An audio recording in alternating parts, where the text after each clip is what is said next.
เมยสุงค่ะเมื่อในเป็นวันที่24เดือนธันวาคมที่8ปี2026ในตอนได้ข่าวใส่หมอขอมีข่าว2ตอนเดี๋ยวมาเปิ้นเผาค่ะอ่อนตั้งเปิ้นในที่ก็เข้ามาถมด้วยข่าวโคในค่ะที่เมืองไต้หวันค่ะมีลองอบโอ้กันเปิดดาเดเพิ่มเงินตึนฝ่ายแกดแคในสูงสุดในเปิ้นไหนออกเมื่อวันที่22เดือนธันวาคมที่8ปี2026ในมีข่าวเงาออกมาว่าตั้งฝ่าย พ่องหลงค่ะเนาะผู้ใหญ่ก้นหลงฝ่ายด้านการเมืองดินในเมืองไต้หวันค่ะก็เลยมีลองเสนอต่างลาดเกี่ยวเลยลองเงินตื้นฝ่ายลองหนิมเศร้าฝ่ายแกดแขเปิดตาแกดกังเมืองปี2027ในเป็น1.1225ล้านดอลลาร์ไต้หวันในอ้อได้เรียกว่า3.53หมื่นล้านดอลลาร์ อเมริกันค่ะเพราะว่าเงินไทยก็ได้ตกอยู่หมอก1.2ล้านบาทในอ้อนี่ก็ได้เลยว่าเป็นปอกกำแหกในปืนดีอันเงินเดือนฝ่ายแกดเขปุงขึ้นสูงถึงจั่น1ล้านดอลลาร์ไต้หวันว่าเฮ็ดจั่งใดค่ะ เงินตื้นอันปอกำไหมในคะเนาะได้เลยว่ามีรวงเป็นปลายแหลกหลายเพิ่มขึ้นถึง18%เพราะว่ามาแตงหนึ่งตั้งเมื่อปีที่ผ่านมาค่ะและเพราะว่ามานับส่วน GDP ในจึงในก็ได้เป็น3%ของ GDP ค่ะ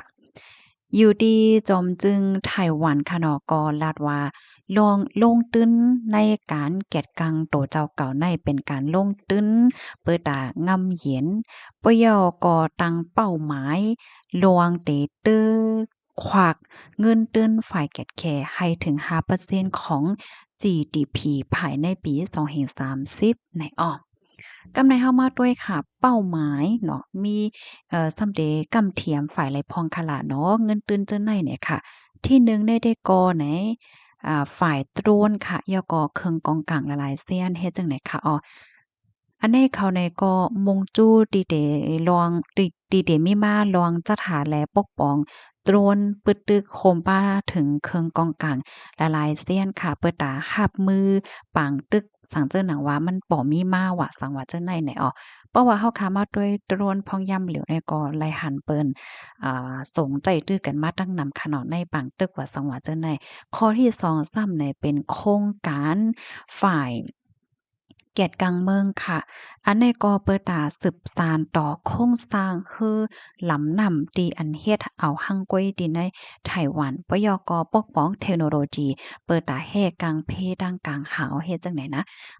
เครื่องแฮ่กลางเพดังกลางหาวในเหมือนจังว่าเพราะว่าเพิ่นปล่อยหมากปล่อยอีหังมาเนี่ยก็ให้มันแฮ่ไว้แหละอย่าไปให้มันมาตกในเมืองนั่นน่ะเนาะเพราะว่ามันหลุดมาตกใส่ในเมืองก็มันติตึกคึกต่อขึ้นเยดอยู่ดันเซา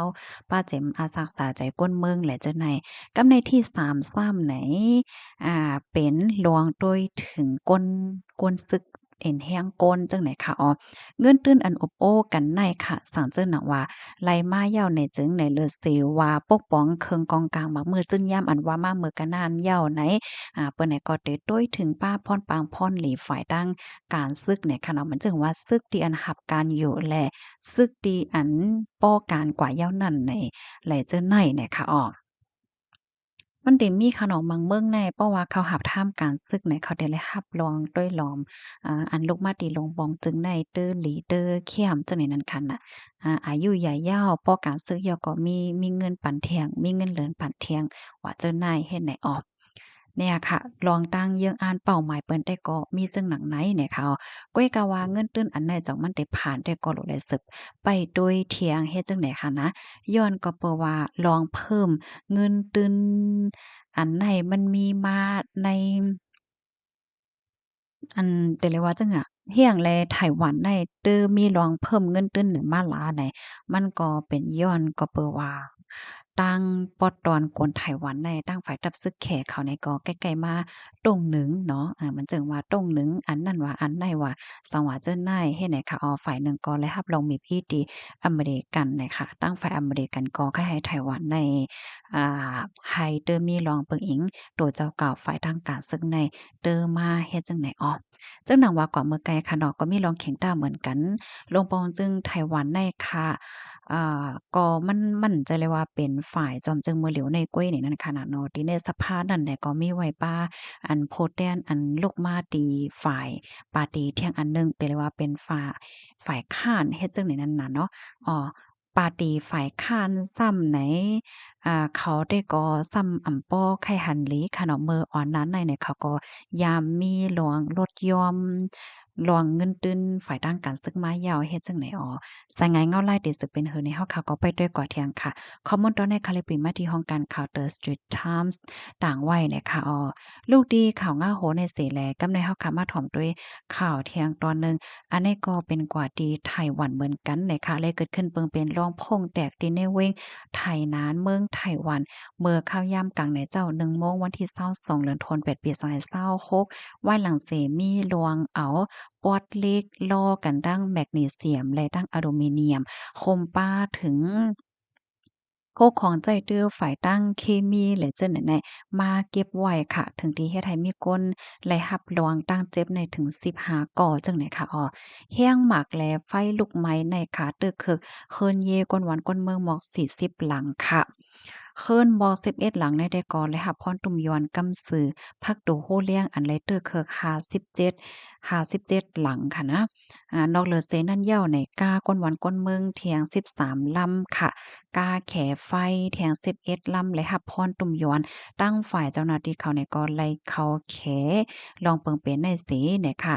ก้อยกาวาเมื่อพ่วงตีเจ้าหน้าที่เขาตึกหาไล่ตั้งแกว่าสังหวะจังไหนในค่ะนะก็ไล่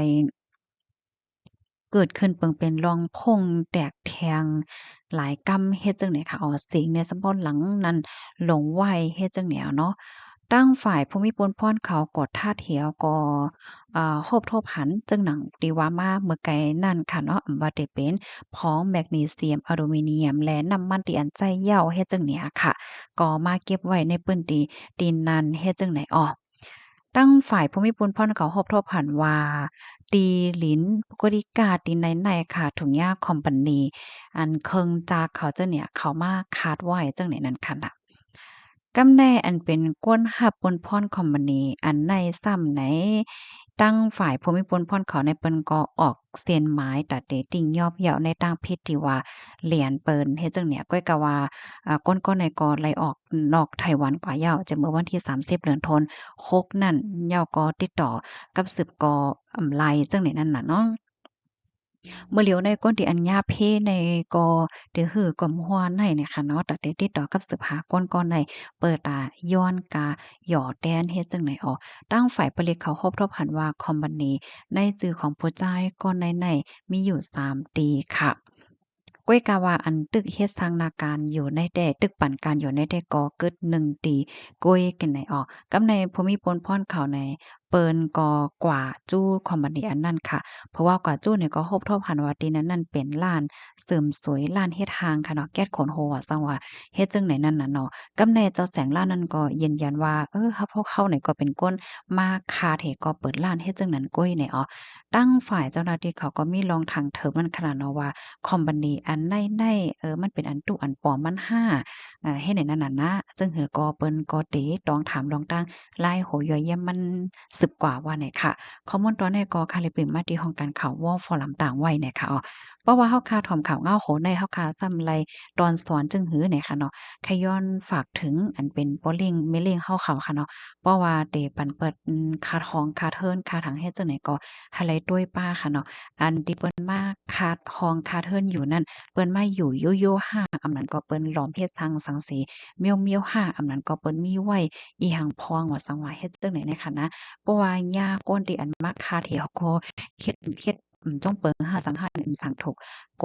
เจ้าเฮิรนในแลคับพรย้อนป้าเนี่ยค่ะเนาะอันนี้ก็เป็นแล้วที่หลีฟังอยู่ป้อตอนหนึ่งเฮ็ดจังไหนค่ะเนาะถ้าพร้อมแล้วหันเทินจึงหือคอแลตอนแหลมแตกแรงก็ต้องถามอะไรค่ะยินจมูกก็ที่รับถอมปันแห้งค่ะเหมยสงค่ะ